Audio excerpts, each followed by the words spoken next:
নদী ও খাল-বিল বেষ্টিত দক্ষিণাঞ্চলের জেলা পিরোজপুরে দেখা দিয়েছে সুপেয় পানির তীব্র সংকট। এতে চরম ভোগান্তিতে পড়েছেন প্রায় 2 লাখ বাসিন্দা। জেলার ওয়াটার ট্রিটমেন্ট প্ল্যান্টের পুকুর শুকিয়ে যায় পানি সরবরাহ ব্যাহত হচ্ছে। নতুন পানি শোধনাগারের সম্ভাব্যতা যাচাইয়ের কাজ চলছে, যা বাস্তবায়িত হলে সমস্যার সমাধান হবে বলে আশা জানায় কর্তৃপক্ষ। নুরুদ্দিনের প্রতিবেদন জানাচ্ছেন আফরিন পপি।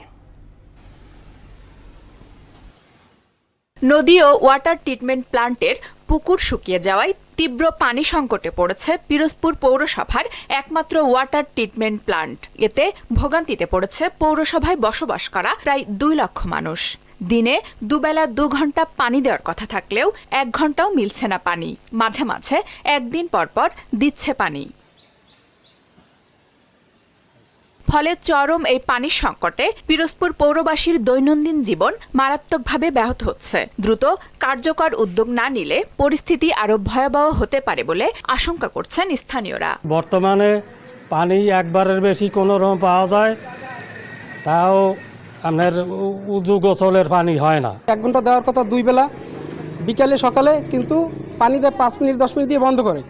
তারপর পানিটার ভিতরে অনেক সময় ময়লা ঢোকে, যে ময়লা পানিটা আমরা ব্যবহার গন্ধ আসে, এই পানিটা ব্যবহার করতে হয় না। পানি মোড়ে আসেই না, 2 দিন 3 দিন অন্তর একটু আসে, কোনো রকম খাবার পানি আমরা পাইতে আসি না। আমাকে প্রতি মাসে তো বিলটাই দিতে হয় পানিতে। এখন যদি পানিতে আমরা কষ্ট করি, জীবনই তো পানিতে চলে। পানি সমস্যার সমাধানে নতুন আরেকটি ওয়াটার ট্রিটমেন্ট প্ল্যান্ট প্রজেক্টের কথা জানান পৌরসভার পানি ও পয়ঃনিষ্কাশন বিভাগের সহকারী প্রকৌশলী।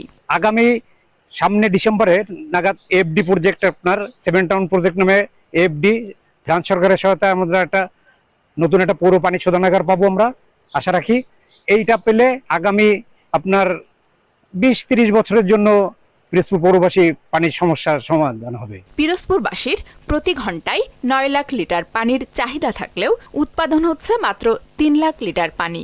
সংকট সমাধানে দ্রুত কার্যকর উদ্যোগ না নিলে পরিস্থিতি আরো ভয়াবহ হতে পারে বলে আশঙ্কা স্থানীয়দের। আফরিন পপি, মোহনা সংবাদ।